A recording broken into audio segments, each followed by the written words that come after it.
everyone. Today we're going to be reviewing for measurements part 1 in advanced chem. Measurements are quite important and people always forget them from year to year because in chemistry I don't make you use them throughout the entire year. However, in advanced chem we have to, so I'm going to go back over it with you guys. So first off, why are measurements important? Well, scientists use many skills as they investigate the world around them. They have to make observations gathering information with their different senses. So this information can be recorded two different ways. Qualitative, which means descriptive. Think of the word like quality. How would you describe the quality of something? You might describe it as soft, hard, durable, it's yellow, it smells a certain way. Quantitative is numerical information, so think of quantity. These are anything that has a number. It's mass, it's volume, how much does it weigh versus its density. Measurements for numerical data is one of the most fundamental parts of science.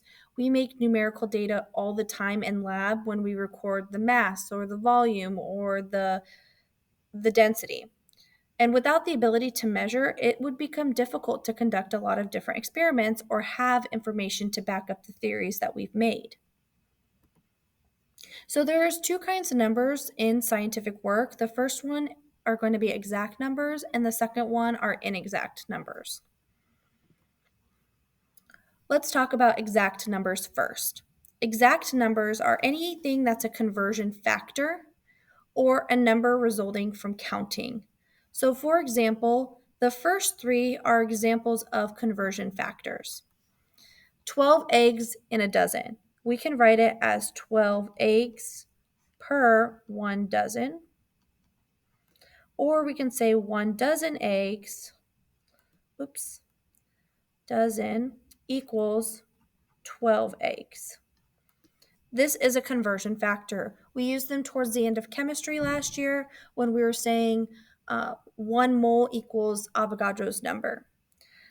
The other way we can do it is by saying counting. So you can physically count 12 boys in a class.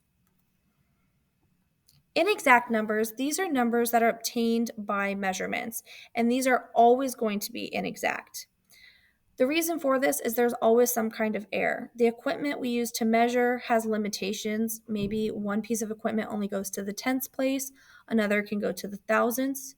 There's also differences in how people make measurements, or there's human errors. Maybe somebody didn't go all the way down to read it at eye level on the bottom of a meniscus for a graduated cylinder. So like we said, there's always some kind of uncertainty in measurement regardless of how correct we try to be. For example, there's always going to be some kind of uncertainty in the last digit that we report. If we have a thermometer and we're reading between two scale marks, we can be certain of any of the digits that have a tick mark telling us the number. But if it's between two tick marks, we have to estimate the last number. A good example of this is if we have 25 degrees Celsius and 30 degrees Celsius tick marks. And we know that between there is where my water level is. And so I have to guess. Some people might say it's 27. Some people might think it's closer to 28. So here's a good example of a graduated cylinder. We have the 50 mark and the 60 mark. And if you look, each tick mark goes up by 1. So 51, 52, 53, 54, 55. My bottom of my water level is not exactly 53, so we have to guess or make an estimate of that last number. So we might say that it's 52.9. A good rule of thumb is to always estimate one place past the smallest tick mark. So if these go up by 1s, my answer should go to the tenths. Another thing that I have to point out that I saw last year is, say, for example, this was exactly 53. We still have to record it one place past it to indicate this, yes, this was 53.0. Now, what are significant figures? Sometimes we call them Sig Figs. You might also hear them as significant digits. They're all the same thing. They're defined as, in a measurement, they're the numbers that are known with certainty plus the last digit that we have either estimated and is considered uncertain. Sig Figs allow scientists to know how precise a measurement tool is when they're doing labs. So these are the rules for Sig Figs. One thing I do have to say about Sig Figs this year is all of your homework assignments are not going to say round to the tens place or round to the hundreds. It's going to tell you to round to the correct number of Sig Figs, and you're going to have to know these rules. Yes, you have them on the paper in front of you, and you do get to refer to that when you do your homework. However, you will not get these rules on your test, and part of getting the answer 100% correct is having them rounded correctly. So let's go over these rules. In any measurement that is properly reported, all non-zero digits are considered significant. So remember, those are things like 1, 2, 3, 4, 5, 6, 7, 8, and then 9. People usually don't have trouble with those. Where they run into problems is determining if zeros are significant or not. So we have 3 rules. The first one is zeros between non-zero digits are significant. So examples of those are like 101, or even if you had 1,002, these zeros all count. The second one is zeros at the beginning of the number are never significant. So that means if I don't have a non-zero digit in front, let's say I had 001, these do not count. Or if I had 0.001, these still do not count. Even if I have 0.01, they still never count because they're all in front. Zeros at the end only count if there is a decimal place. Now that decimal place can be anywhere. Those zeros are still going to count. So if I have 1.0, this one is good to go. Or if I have 10.0, this zero still counts because there's a decimal, and this zero will still count because there's a decimal and it's at the end. So regardless of which way you see it, they still are going to be there. So let's look at these different examples that we have.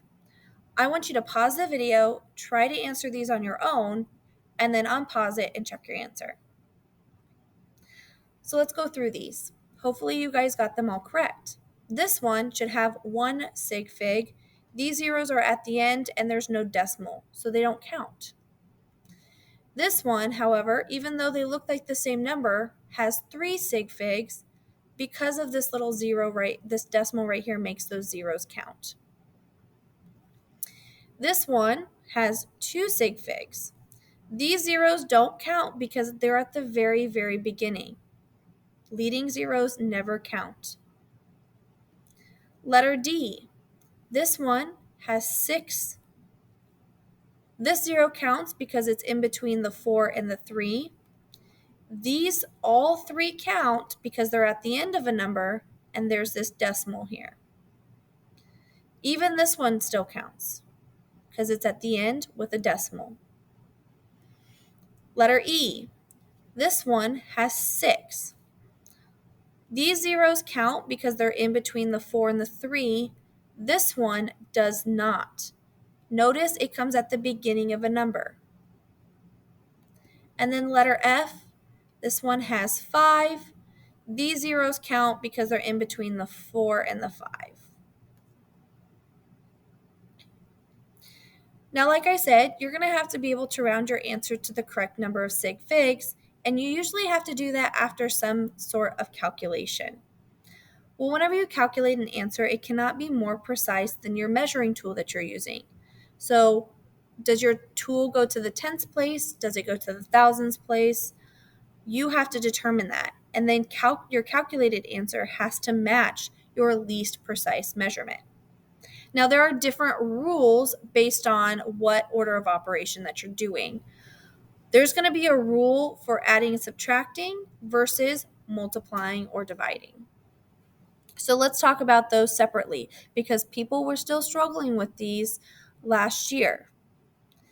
Adding and subtracting is based on the number of decimal places. Note, it's the number after the decimal, highlighted here in blue. It doesn't matter how many Sig Figs there are in this number.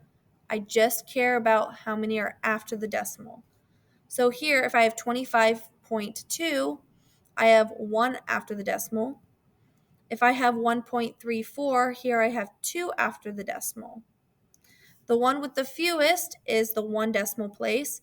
So when I do this answer, I can only give an answer to 1 after the decimal, which is the 5. This 4 cannot round that up. With multiplication and division, this is the one that you most frequently do. And this one is not based on decimal places. It's based off the total number of Sig Figs. So here we're looking at Sig Figs. We're going to do a couple examples of adding and subtracting versus multiplying and dividing. So remember, here we're adding. So adding is based on the decimal. If we look at these numbers that we're adding, this has 2 numbers after the decimal. This one has 1, and this one has 1. So that means your answer can only go to 1 after the decimal. So here is your answer. Part B, this is subtracting. So remember, subtracting is based on the decimal places as well.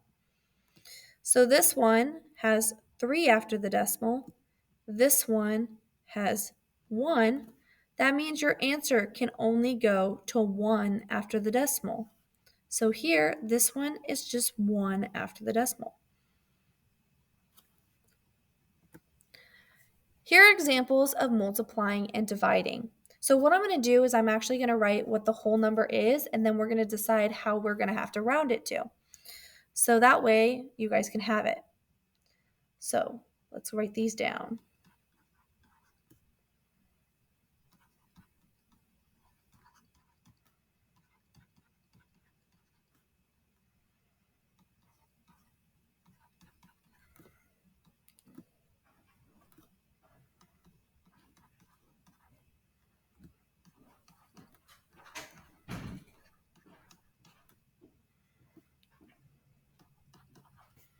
So when we look here, we are going to have to round these based off the total number of Sig Figs.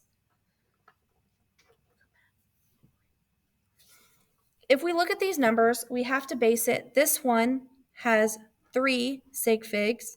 This one has 2. Notice it has nothing to do with the decimal place. So that means my answer can only go to 2. So I can keep that 9. And then I have another number. This 9 is going to round up that 1. 9.2 is your final answer. Here, this one has 4 Sig Figs. 1, 2, 3, 4. This one, however, only has 1. These zeros don't count because they're leading. So my answer can only go to 1. Remember, 1 Sig Fig, not 1 decimal, because I'm dividing here. So I can keep this first number. That's my 6. But note that 6 is not the same as 60. This is the tens place, or no, sorry. This is the ones place. This is the tens place. So I have to make sure I keep the same place value. And the way you do that is you put a 0 at the end. This 0 does not count because there's no decimal. On part C, this one has 3 Sig Figs. This one only has 2. Again, these do not count because they're leading. So since I am multiplying, my answer has to only be 2 Sig Figs. So these zeros are not count as significant, but you have to keep them because they are placeholders. So those do not count.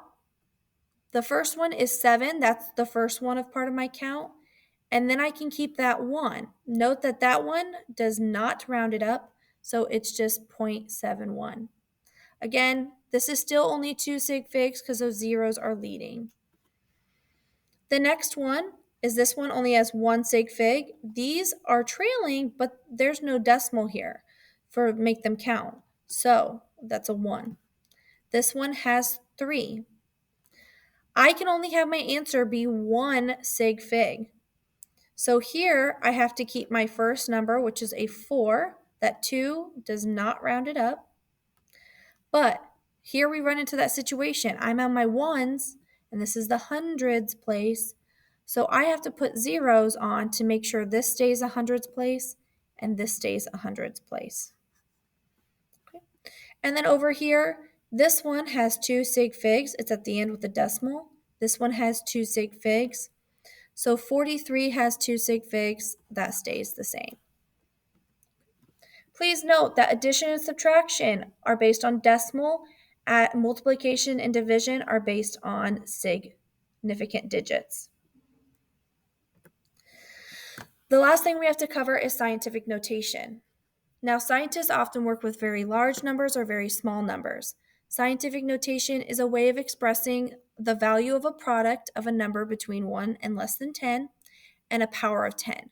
Oftentimes, you will see it written as 1.23 times 10 to some kind of power, so maybe the fifth.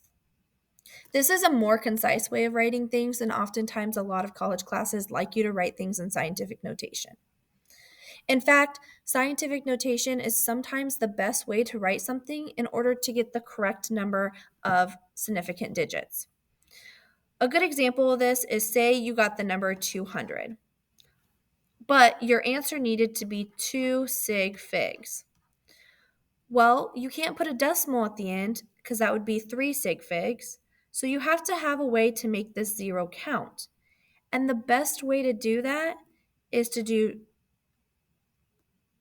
2.0 times 10 to the second.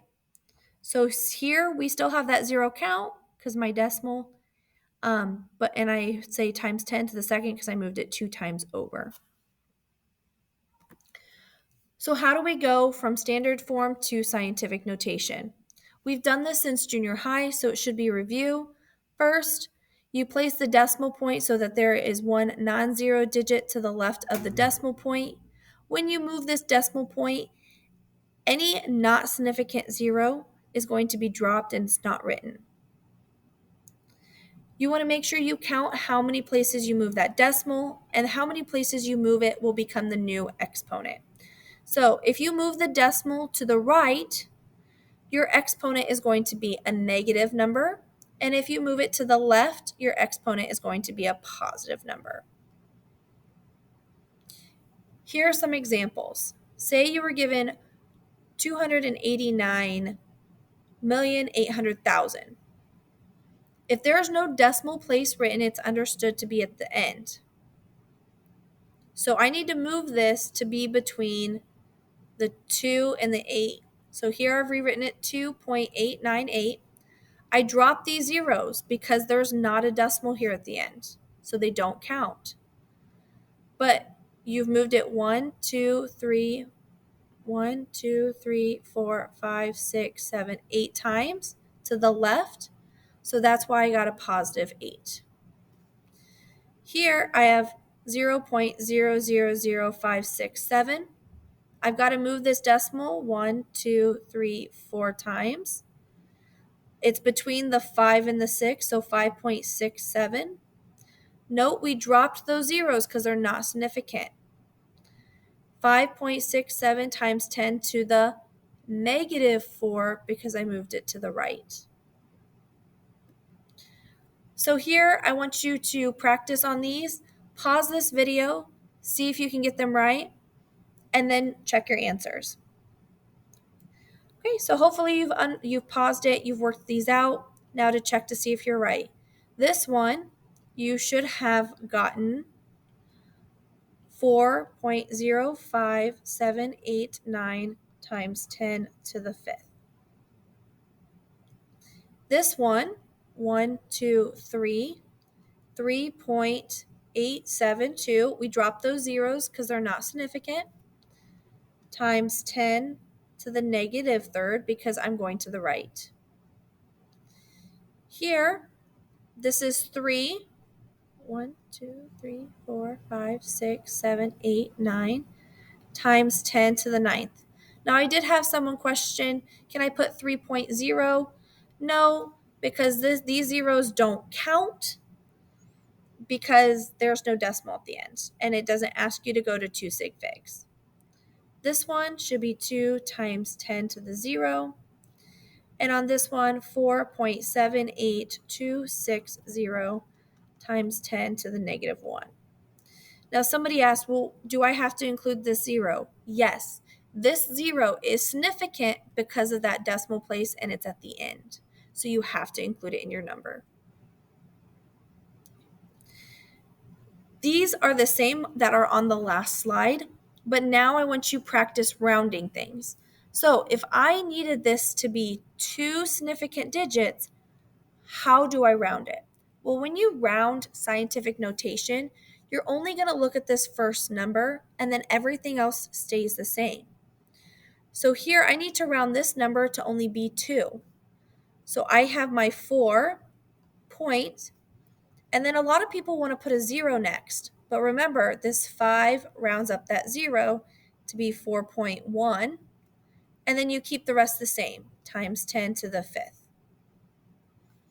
Here, I want this to be down to 2, so I can do 3 point, remember the 7 rounds up that 8 to a 9, times 10 to the negative 3.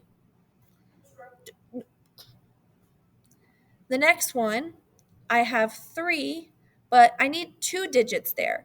So one way to make that still count is to put a 0.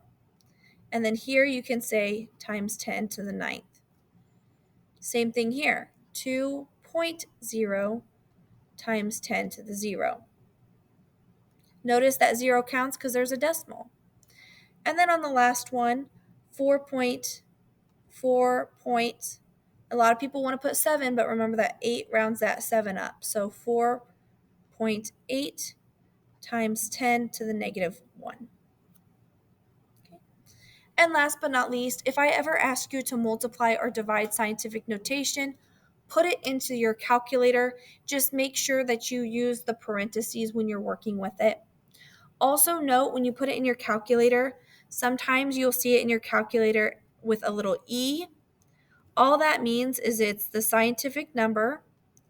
When you see that e, it means times 10, and then the number after it is the exponent. So this says negative 13th. So please note that when you see it on your calculator. Okay. And that's the end of today's lesson. If you have any questions, please make sure that you come and ask me. And otherwise I hope you have a great day.